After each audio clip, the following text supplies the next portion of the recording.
Hey guys, welcome back to my channel. So this video today is going to be about my experience in Puerto Rico, my first deployment. I haven't really done anything like this on my channel about just talking about my experiences with certain things in my life, but I thought I should start now since I did something very good for the community and I thought I'd share it with you guys.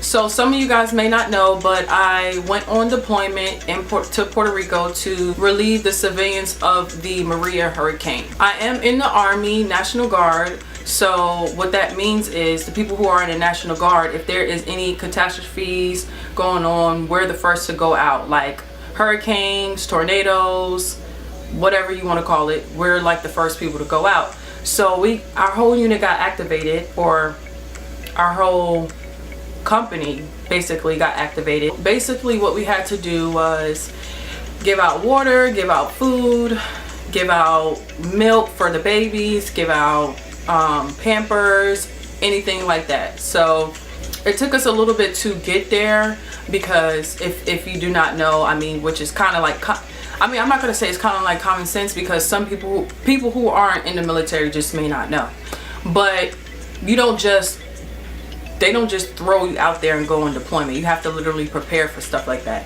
especially if it's a deployment, you're automatically out of state. So knowing that we're going out of the country, there are things that we had to prepare for. We can't just, go out there just yet. So basically we had to get shots and get our medical records situated, get our well, I'm not going to really say what it's called. I don't want to put too much out there because, like I said, I don't know what I can and cannot say in regards to the military on camera, but I can speak about my experience. But certain things I feel like it has to be under wraps because it's dealing with the government, if you guys get what I'm saying.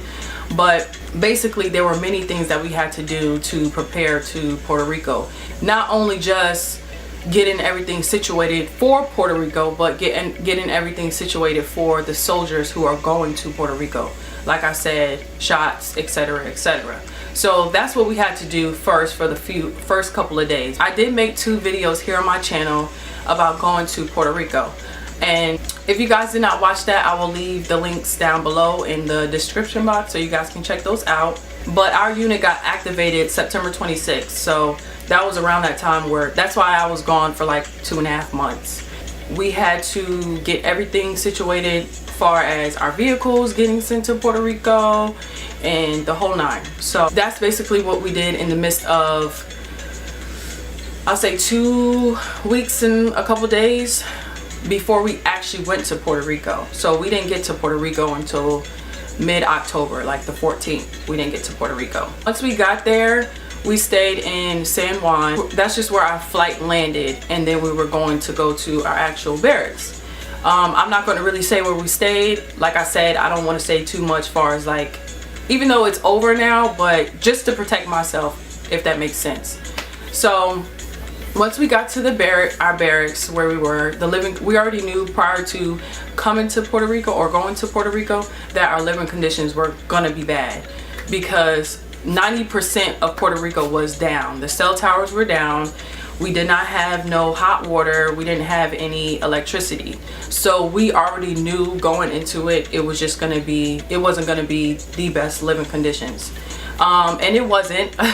It wasn't, but we made the best of it. I still enjoyed myself. I still had a great time far as like just the experience in itself. Like, I'm really happy that I got to experience that and go on the deployment with the people I did go on the deployment with. The first week we didn't go on any missions. We were just basically stuck in the barracks and we had to clean around the barracks area, like the base. We had to clean the base because the base got hit just as bad. There were nothing but trees down, talking about big old branches.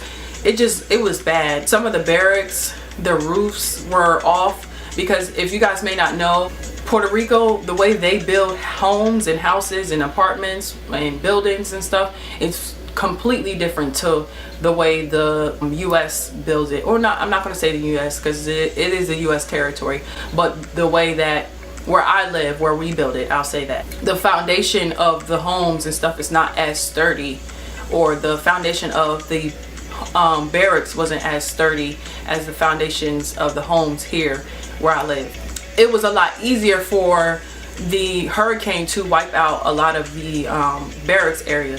So there was a lot of missing roofs, and they were on the ground, so we had to pick those up. We had to like clear the roads and stuff like that, break a lot of trees down, just clean up a lot of stuff on the base before we started our mission. So we was trying to help the people who were staying on that base, which was the Puerto Rican National Guard.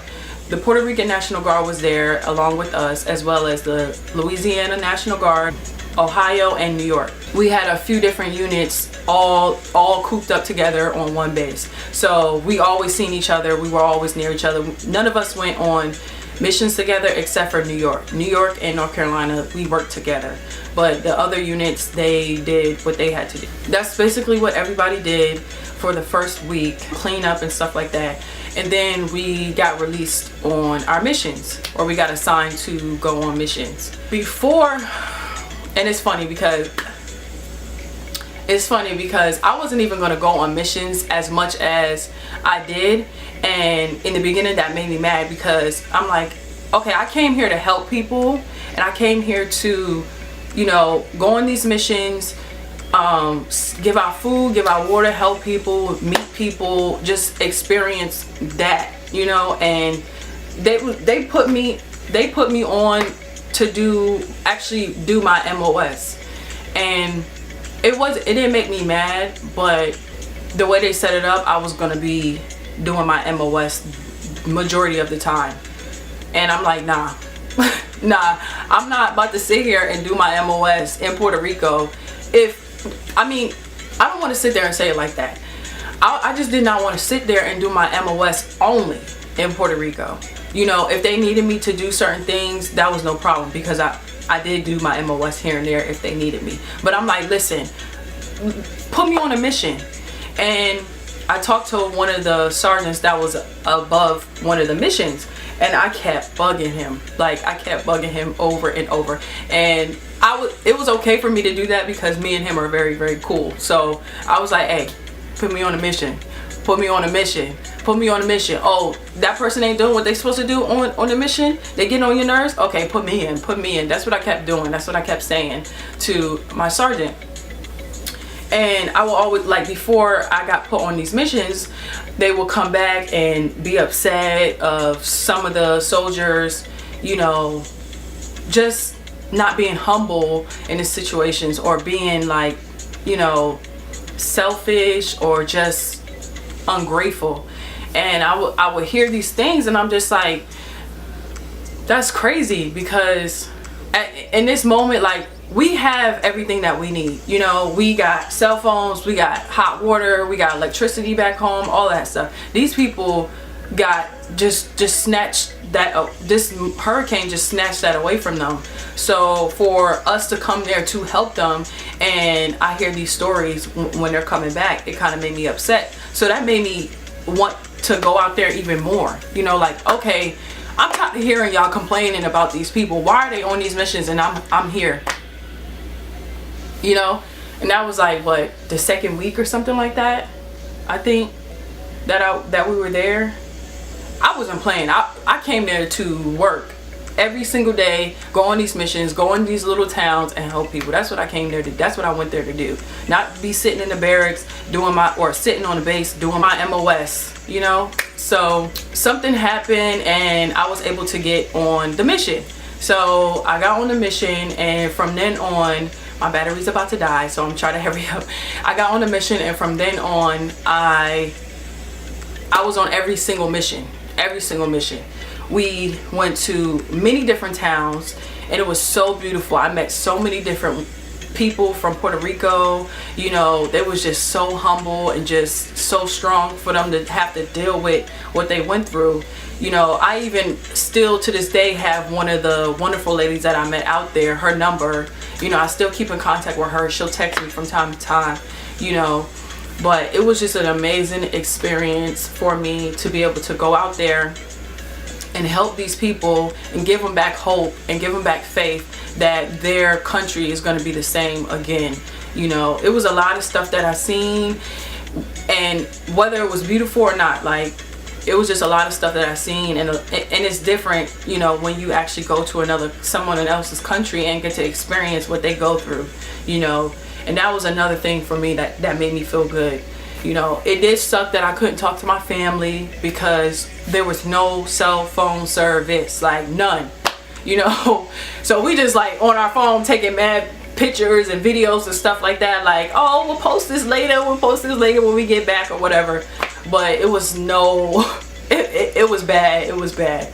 But all in all, the experience was amazing. The people I went with, the people I met, you know, just being able to help the people and the families of Puerto Rico. And we come back and we just get, you know, congratulated so much of our, you know, accomplishment, you know, of helping the people in Puerto Rico. You know, coming back, we just got so many, just a warm welcome, a big thank you, everything. So yeah, that was it. I got a Puerto Rican flag, and I had everybody from that was on the deployment with me sign it. So it's freaking huge. So this is what it looks like. And this is my last name, Wilkie PR 2017, and everybody signed it. So yeah, and I got some souvenirs and all that stuff, of course, you know. So yeah, my battery's about to die, so I tried to rush it a little bit, but that was basically my experience of Puerto Rico in a nutshell. And yes, I hope you guys enjoyed this video. Make sure you like this video, give it a big thumbs up. Make sure you subscribe to my channel, as well as leave some comments down below. Let me know if you went to Puerto Rico as well. I would like to know who went to Puerto Rico and what was your experience. So yes, make sure you subscribe to my channel for more videos in the future, and I will see you guys next time. Bye.